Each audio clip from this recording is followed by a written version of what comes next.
The story of the birth of Jesus has spread around the globe. One place where it's still largely unknown is Bethlehem. Many residents of this mostly Muslim city have never heard the Christmas story until now.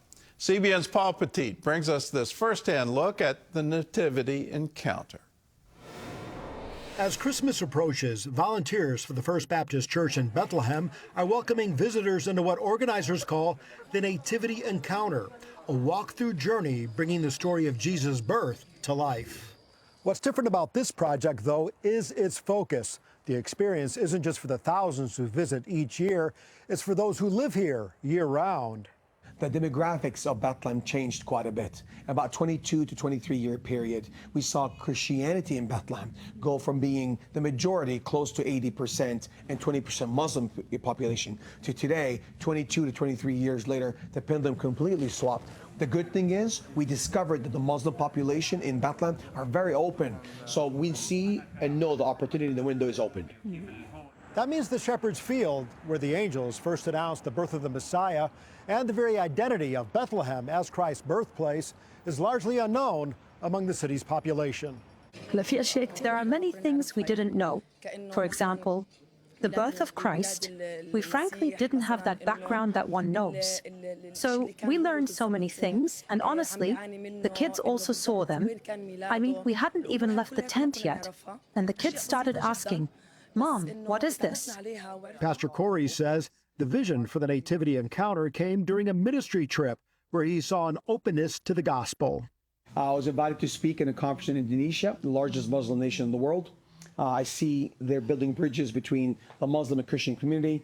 Came back to Bethlehem, the birth city of Jesus Christ, where I live, I minister, and we said, why can't we do the same thing? And let's tell the story, and to tell the story through the perspective of someone who had a personal experience, not just a nativity that you see, but something you feel in your heart. Together, Stephen and Sherry began shaping a bold and timely idea, a biblically accurate and immersive journey through the Christmas story. This whole experience really needs to come from the shepherd's perspective, because the shepherd is someone that represents someone humble in life, someone, could be maybe cast to the margins of society. And there's a lot of young people in the Arab community, especially the Christian Arab community, that maybe feel marginalized. For many locals, this is changing how they see their own hometown and its importance.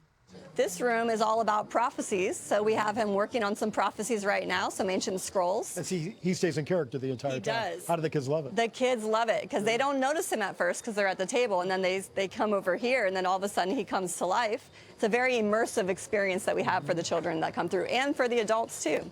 There's a lot of reactions because there's so many different kids coming through. There's younger kids, older kids, but I will say their main reactions are very shocked, because they weren't expecting to go through and experience what they experienced. I felt a feeling of joy and peace because I am seeing Bethlehem approximately 2,000 years ago, and I felt how the shepherds were 2,000 years ago, and how the Christmas story happened with them, and how Jesus came. Organizers say the Nativity Encounter is opening new doors into local schools. One of the things that's new this year is we have roughly 1,000 students from all of the different K-12 schools going through our Nativity Encounters, and this is something new. It gives us an opportunity to sow a very impressionable seed into their lives at a very early and impressionable age. For Bethlehem's Muslim community, the Nativity Encounter is becoming a place of shared learning and understanding.